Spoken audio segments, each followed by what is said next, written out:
Praise lot. నా పేరు actor రాజు. నేను యాక్టర్ రాజు హిందూ సేన అనేటువంటి యూట్యూబ్ నడిపిస్తున్నాను. బహుశా ఇంకా ఇదే నా లాస్ట్ వీడియో అవుతుందేమోనని నేను అనుకుంటున్నాను. ఎందుకంటే నిన్న రాత్రి నాకు యేసయ్య దర్శనం అయింది, యెహోవా దర్శనం అయింది, పరిశుద్ధాత్ముడి దర్శనం అయింది, మేరీ దర్శనము అయింది. వీళ్ళందరూ నాకు సాక్షాత్కరించారు. అది రాత్రి కాదు, నిద్రపోయే సమయము కాదు, పగలు మిట్ట మధ్యాహ్నం ఒంటరిగా నేను కూర్చుండగా నా దగ్గరికి ఒక గొప్ప వెలుగు వచ్చింది. ఆ గొప్ప వెలుగు చూసి నా పాపాలన్నీ పరిణమైపోయాయి. ఆ వెలుగులో నా పాపాలన్నీ దహించబడ్డాయి. అప్పుడు యేసయ్య స్వరం నాకు వినిపించింది. యేసయ్య స్వరం నాకేం చెప్పిందంటే, ఒరే యాక్టర్ రాజు, ఇన్నాళ్ళుగా నువ్వు పడ్డ శ్రమ చాలు. నీకోసం నేను శ్రమలు పడ్డానురా. ఇజ్రాయిల్లో శిలువ మీద నీకోసం నేను కార్చానురా, అదే రక్తం కార్చానురా అన్నాడు. ఆ ఒక్క మాటకి నా హృదయం స్రవించింది, నా గుండె ఆగిపోయింది.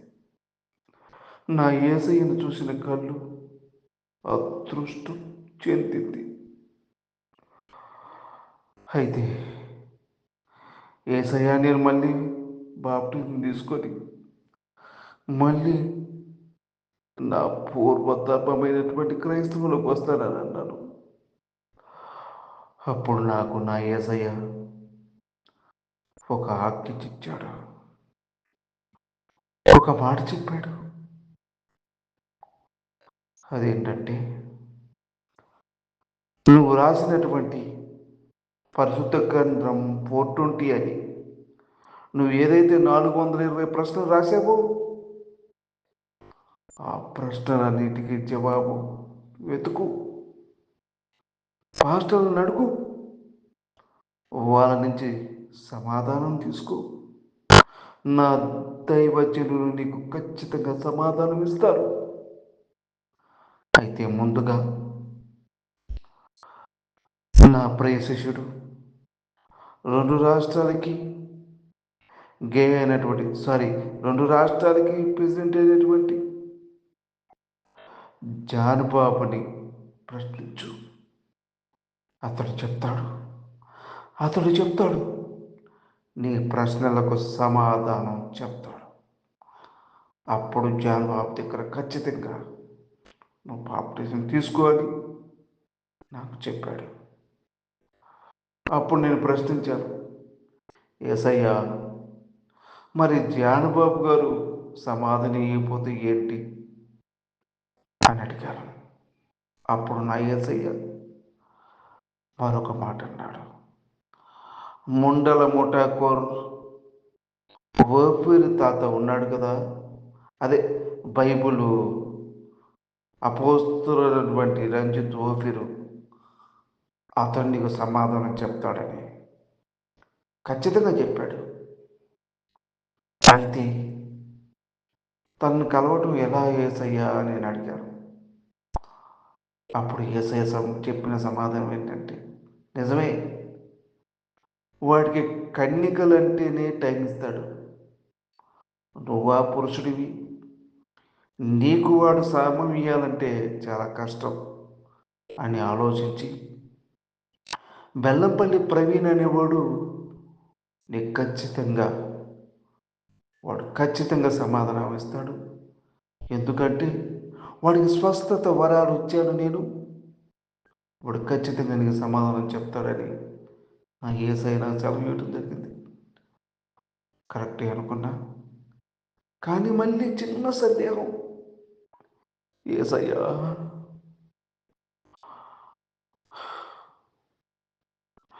ఆ పాస్టరు బెల్లంపల్లి ప్రవీణు రోగులకు స్వస్థత చేసే పేరిట ఎంతో మందిని చంపుతున్నాడు యేసయ్యా. అబద్ధపు ప్రబద్ధ యేసయ్య వాడు. వాడి దగ్గరికి వెళ్ళి వాడు చావడమే కానీ బతికొచ్చినాడు ఒక్కడు లేడు.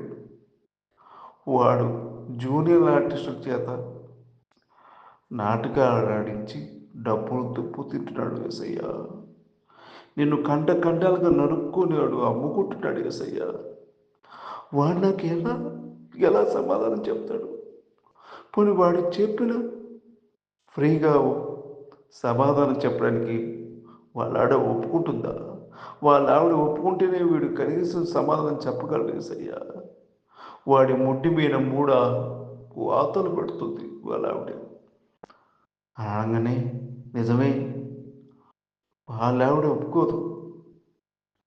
ఏం చేయాలి చెప్పమా అని నా యేసయ్య ఆలోచిస్తూ ఉన్నాడు. ఇంతలో ఒక మంచి ఆలోచన. అతి మేధావి చికెన్ కొట్టు సాంబశివరావు గారు ఉన్నాడు. వాడైతే నీకు అద్భుతంగా సమాధానం చెప్తాడు. నీ పరిశుద్ధ గ్రంథం 420కి సరైన సమాధానం మా అరగుండు సాంబిగాడు ఇస్తాడు అని అన్నాడు నా యేసయ్య. అప్పుడు నేను అన్నాను, యేసయ్యా, వాడి నెత్తిన బొచ్చేలేదు, వాడి మెదడులో గుచ్చేలేదు, వాడెలా బైబిల్ మీద సమాధానం చెప్తాడు? వాడు బాత్రూంలో వెళ్ళి కొట్టుకోవటమే కానీ ఎదుటి వారితో యుద్ధం చేయలేనటువంటి కేసయ్య వాడు అని నేను చెప్పాను. ఆ మాటకి యేసయ్య కూడా ఏకీభవించాడు. మరలా ఆలోచనలు పడ్డాడు నా యేసయ్య. ఇప్పుడు ఎవరిని నీకు సమాధానం చెప్పడం పంపించాలని ఆలోచిస్తూ ఉండగా వచ్చింది మా పిటి సుందర్రావు కొడుకు ప్రసన్న బాబు. ఆ అగ్ని నీకు తప్పకుండా సమాధానం చెప్తాడు.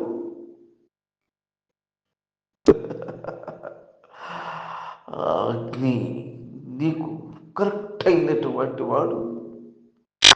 అగ్ని దగ్గర తప్పనిసరిగా పాపడిని తీసుకో, నీ పరిశుద్ధ గ్రంథం 420 ప్రశ్నలు అడుగు, ఖచ్చితంగా నువ్వు ఎమ్మంటే బాప్టిజం తీసుకొని నాకు సెలవు ఇచ్చాడు. నేను నిజమే అని ఒక 5 నిమిషాలు ఆలోచించాను. యేసయ్య నన్నే చూస్తున్నాడు. నన్ను చూస్తూ కింద ఏతూ ఆయన బొటలు వేళ్ళతో రాస్తూ ఉన్నాడు. పక్కన యెహోవా, పరిశుద్ధాత్ముడు, మేరీ, యేసయ్యనే చూస్తున్నారు. ఆలోచించి అప్పుడు నేను ప్రశ్నించాను, యేసయ్యా, ఈ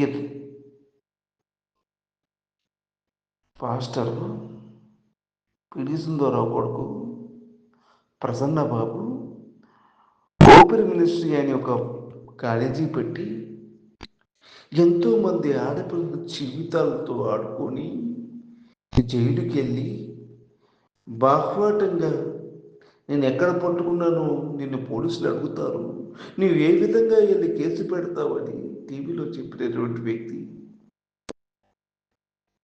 ఆడపిల్లలకే సమాధానం చెప్తాడు కానీ పురుషుడైన నాకు సమాధానం చెప్తాడా అని అడిగాను. నా యేసయ్య కూడా తల ఉంచుకుని నా మాటలు వింటూ ఉన్నాడు. అప్పుడు నా యేసయ్య, అవును నిజమే కదా, నాడు కాలేజీకి వచ్చే అమ్మాయిని వదలకుండా, పక్క వీధిలో కాకుండా పక్క ఊళ్ళోనే కాకుండా, పక్క స్టేట్లోనే కాకుండా, పక్క దేశంలోనే కాకుండా, ప్రపంచంలో ఏ అమ్మాయిని వదిలే ఉద్దేశం వాడికి లేదు కదా. అందుకే కదా పిడి సుందర్రావు వాడిని వెలేసింది.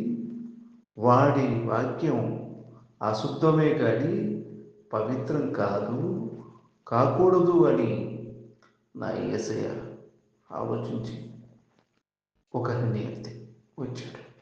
అయితే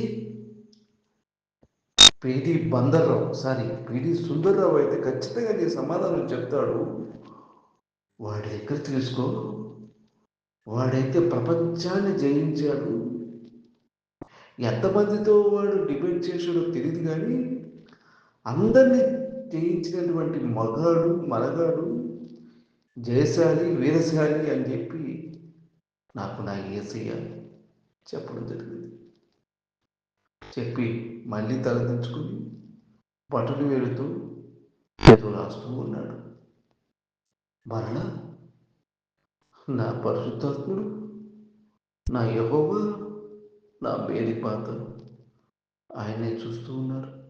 మిత్రులు నేను ఆలోచించి, యేసయ్యా, ఇప్పుడు పిడి సుందరరావు దేశాన్ని కేలి చేసి మాట్లాడాడు, భారతీయ జెండాను అవమానించాడు. దేశాన్ని అవమానించినోడు బైబిల్ ఏ విధంగా గౌరవిస్తాడు?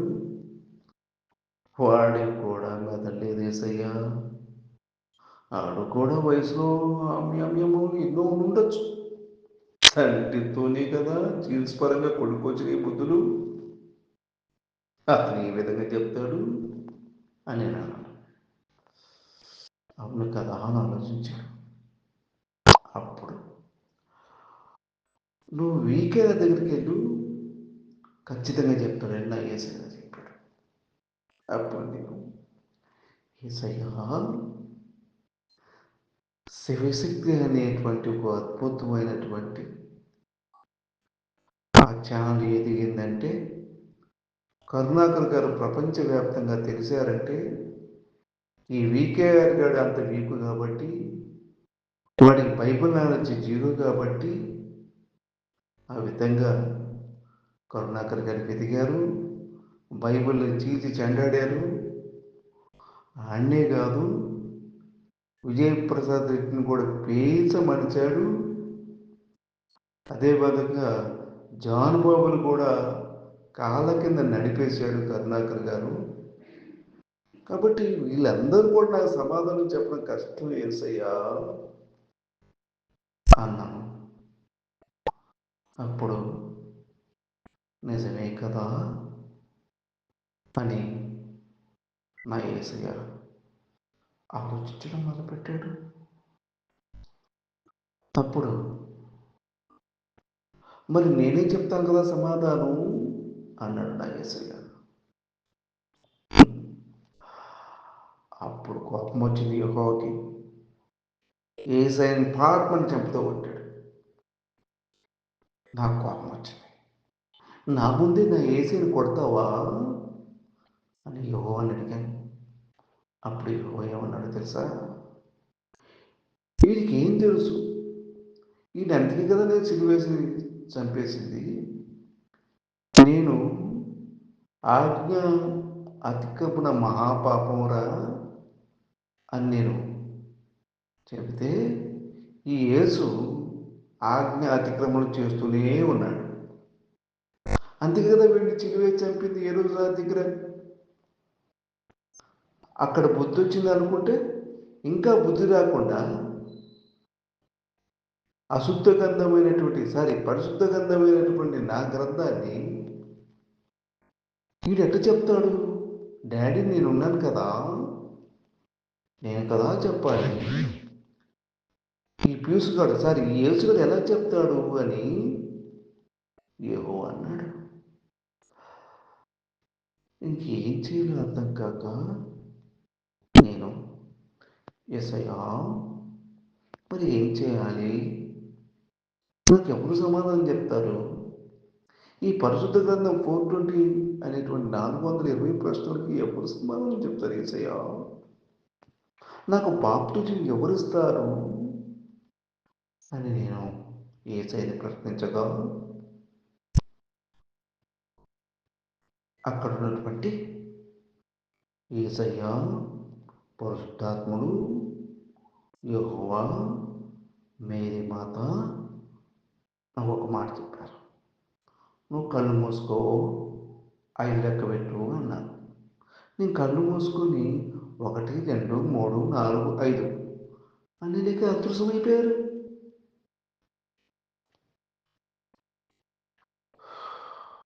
ఏం చేయాలో అర్థం కాక అలా కూర్చొనున్నాను. ఆకాశం నుండి ఒక గొంతు వినపడింది. ఆకాశవాణి, ఎవరైతే నీకు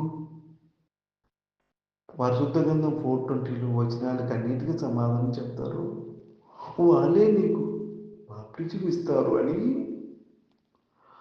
అంతంతాలో అయిపోయింది ఆ వాయిస్. కాబట్టి పరిశుద్ధ గ్రంథం 420 అదే 420 ప్రశ్నలకు ఎవరైతే సమాధానం చెప్తారో వాళ్ళే నాకు బాప్టిజం ఇయ్యాలని నా యేసయ్య ఆజ్ఞ. నా యేసయ్య ఆజ్ఞని పాటిస్తాను. పాస్టర్లారా, నాకు ఎవరైనా 420 ప్రశ్నలకి అదే పరిశుద్ధ గ్రంథం 420కి ఎవరైతే సమాధానం చెప్తారో వాళ్ళ దగ్గరే నేను వాళ్ళ దగ్గరే బాప్టిజం తీసుకుంటాను. ఆమేన్. యేసుకు జై. Praise lord. Praise lord. Praise lord.